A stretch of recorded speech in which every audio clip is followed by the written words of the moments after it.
민수기 23장 27절에서 24장 9절입니다. 27절. 그러자 발락이 발람에게 말했습니다. 이리 와서 다른 곳으로 가도록 하자. 혹시 거기서는 여호와께서 기꺼이 내가 나를 위해 저주하게 하실지도 모르겠다. 혹시 거기서는 이란 말은 혹시 하나님이 이스라엘을 저주하도록 허락하지 않는 이유가 하나님께 제사 드린 장소가 나빠서가 아닐까 하고 생각한 것입니다. 그래서 지금까지의 문제는 장소가 좋지 않았기 때문이라는 발상에서 좀 더 좋은 장소로 옮겨 그곳에서 제사를 드린다면 하나님이 기뻐하시고 자신의 뜻대로 행하실지도 모른다는 지극히 인간적인 착각에 빠져버린 것입니다. 발락은 아직도 자신의 원래 계획을 포기할 생각이 없습니다. 마치 나귀와의 해프닝에서 발람이 3번씩이나 자신의 길을 포기하지 않았듯이 발락도 여전히 한 번 더 발람에게 저주의 신탁을 내리기를 요청합니다.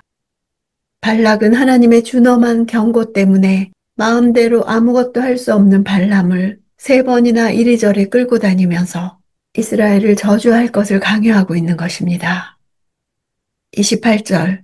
그러고는 발락이 발람을 데리고 그 광야가 내려다 보이는 부올 꼭대기로 갔습니다. 부올이란 이름은 후에 이스라엘이 성적으로 범죄하여 우상숭배의 죄악에 빠졌던 바알부올과 관련이 있는 것으로 보아 아마도 발람은 이곳에서 신탁을 전한 후에 이스라엘을 함정에 빠뜨릴 만한 악한 꾀를 지어 발락에게 알려준 것으로 추측됩니다. 1절.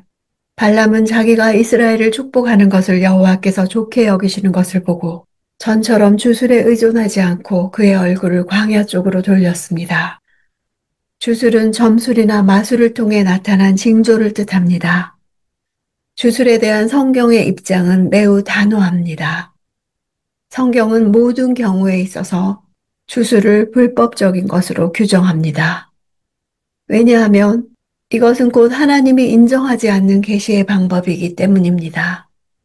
주술의 모든 시도들은 미래에 대한 하나님의 오묘한 섭리를 인간의 이기적인 목적을 위해 인위적으로 제공받으려는 의도가 있기 때문입니다. 그것은 지극히 인본주의적이며 하나님의 주권적인 섭리 속에서 생각해 볼 때 완전히 비성경적인 태도입니다. 발람은 2차례의 경험을 통해 자신의 이러한 인위적 술법들이 하나님 앞에서 무력하고 무가치함을 깨닫고 나서는 더 이상 자신이 지금까지 사용한 방법을 쓰지 않게 된 것입니다. 즉, 징조를 보기 위해 주술을 행할 만한 장소를 찾으러 가지 않았습니다. 의존하다란 단어는 만나다라는 뜻으로 그 문장을 직역하면 그가 주술들을 만나기 위해 가지 않았다는 것입니다. 이전에 2번의 신탁에서 발락과 떨어져 혼자서 다른 장소로 갔던 것과는 달리 가지 않았다는 뜻입니다. 4절. 하나님의 말씀을 들으며 전능하신 분의 환상을 보며 엎드리나 눈이 열린 사람이 말하더라. 하나님의 칭호 가운데 전능하신 분이란 칭호 삿다이는 특별히 하나님의 언약과 관련이 있는 칭호입니다. 이 칭호가 성경에서 처음 사용된 것은 하나님이 아브라함과 언약을 맺으면서 자신을 전능한 하나님으로 계시하신 것입니다. 이후로 이 칭호는 하나님의 언약 안에서 족장들에게 땅과 후손의 축복을 약속하는 문맥에서 하나님의 이름으로 등장합니다. 지금 발람이 이 전능하신 분의 환상을 본다는 것은 족장들과 언약을 맺으시며 그들에게 보여주고 약속하셨던 축복의 내용을 본다는 뜻이 담겨져 있습니다. 이 순간만큼은 발람은 이방의 술사가 아니라 하나님의 환상을 보는 자였습니다. 여기서 엎드리다라는 동사는 조용하고 점진적인 행동이 아니라 칼이 자루에서 땅에 떨어지는 것처럼 예기치 못한 때에 순간적으로 발생하는 사건을 표현합니다. 하나님의 영이 임하고 하나님의 환상을 보게 되었을 때 발람 자신도 어찌할 수 없는 강한 능력에 떠밀려 넘어졌음을 표현한 것입니다. 눈이 열린 이 동사는 수동형으로 하나님의 능력에 의해 눈이 열리게 되었음을 드러냅니다. 5절. 야곱이여 내 장막이 얼마나 아름다우며 이스라엘이여 내가 사는 곳이 얼마나 아름다우냐. 발람의 육신적인 눈이 바라본 곳은 분명히 광야였습니다. 황량한 광야에 진치고 있는 이스라엘 백성이었습니다. 그런데 발람의 눈에 그 땅이 광야가 아니라 아름답고 풍요로운 땅으로 바뀌어 보였던 것은 하나님의 영이 그 위에 임했기 때문입니다. 성경은 의도적으로 발람이 처음 바라본 것을 광야라고 말함으로써 이 땅은 누가 보더라도 소망이 없는 땅이요, 기쁨이 없는 땅이요, 쉴 곳이 없는 땅이란 의미를 부여하지만 결과적으로 하나님의 영광이 임한 그 광야는 하나님의 동산이 된다는 사실을 보여주고 있습니다.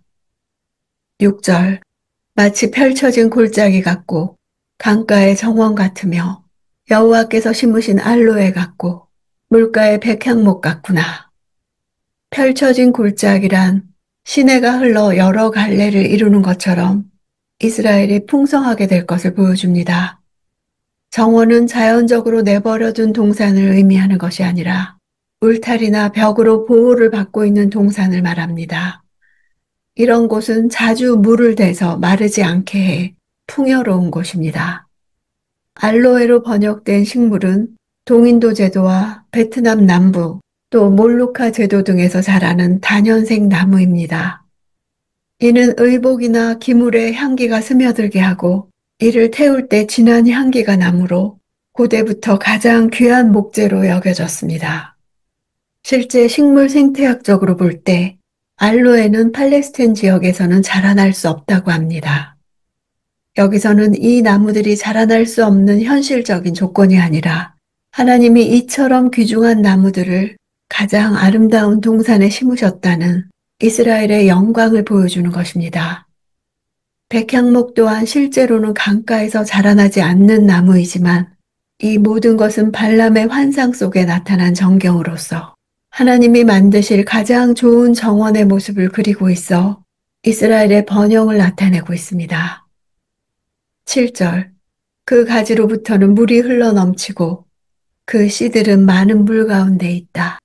그 왕은 아각보다 클 것이며 그 왕국은 높임을 받을 것이다. 애굽 왕을 바로라 하고 로마의 황제를 아우구스투스라고 부른 것처럼 아말렉 왕은 아각으로 부릅니다.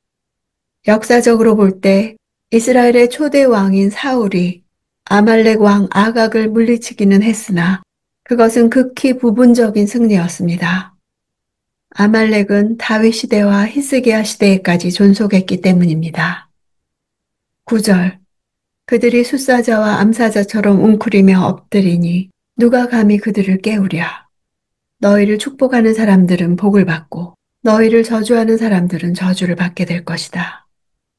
이 구절은 아브라함이 받은 축복을 생각나게 합니다. 믿음의 조상 아브라함이 받았던 이 축복의 권세가 이스라엘에게 전승되었다는 것이 발람의 입을 통해서 확인됩니다.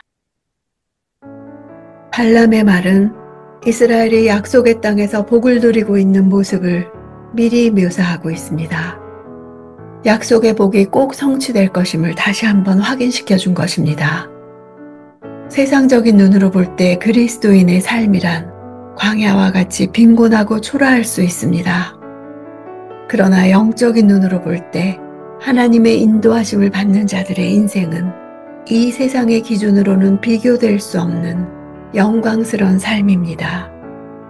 비록 현재는 부족함이 있다고 할지라도 하나님은 광야를 완전히 바꿔서 아름다운 동산으로 변화시킬 수 있으십니다. 앞이 안 보이고 힘들 때라도 하나님의 말씀만이 성취될 것을 믿고 약속을 붙들고 소망할 때 하나님께서 그 약속하신 것들을 신실하게 성취하시는 것을 볼 것입니다.